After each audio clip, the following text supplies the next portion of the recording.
هاي هاي، السلام عليكم ورحمة الله وبركاته. اهلا بيكم في حلقة جديدة من حلقات مطبخ سوما. النهاردة هنعمل بقى الكشري بكل تكاته، من الالف للياء. هقول لكم ازاي يطلع بالشكل اللي انتوا شايفينه ده. شكله تحفة ويجنن، ومش هنسيب حاجة ان شاء الله، وكلها بطريقة سهلة وبسيطة ان شاء الله. يلا بينا نبدأ عشان نشوف الجمال ده كله بقى. اول حاجة هنجيب بقى بصلة هنقطعها جوانح عشان يبقى، او على حسب بقى ايه يعني المقاس اللي انت بتحبيه. وهنكمل تقطيع بقى، وبعد كده هنبتدي نفرطهم بقى كده من بعضهم عشان بيكونوا لازقين في بعض. رشة بقى معلقة كبيرة نشا كده، ومعلقة كبيرة سكر، هي دي اللي هتديكي السر بتاعة القرمشة. الزيت يكون سخن، بصوا، وتطلعوه اللون الذهبي ده، عشان بعد كده ما بيطلع برضو بيدي لون تاني بيغمق اكتر. هسيبكم مع الصوت ده، صوت القرمشة كده تسمعوه بنفسكم.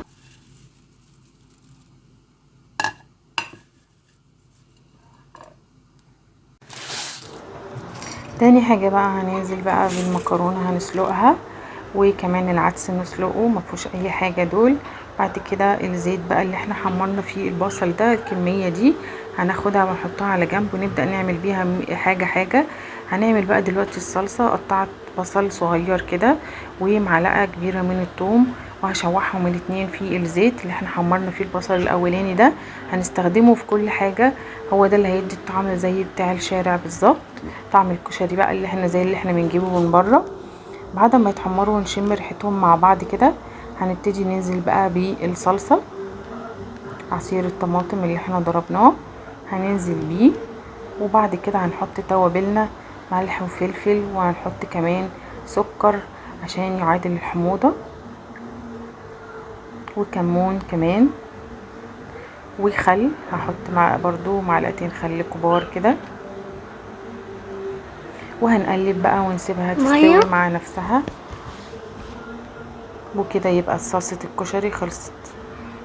بعد كده هنيجي بقى نعمل الدقة اللي هي الليمون. في ناس بتعملها على السخن، بتشوحهم مع بعض في طاسة كده، لكن انا بحب اعملها على البارد.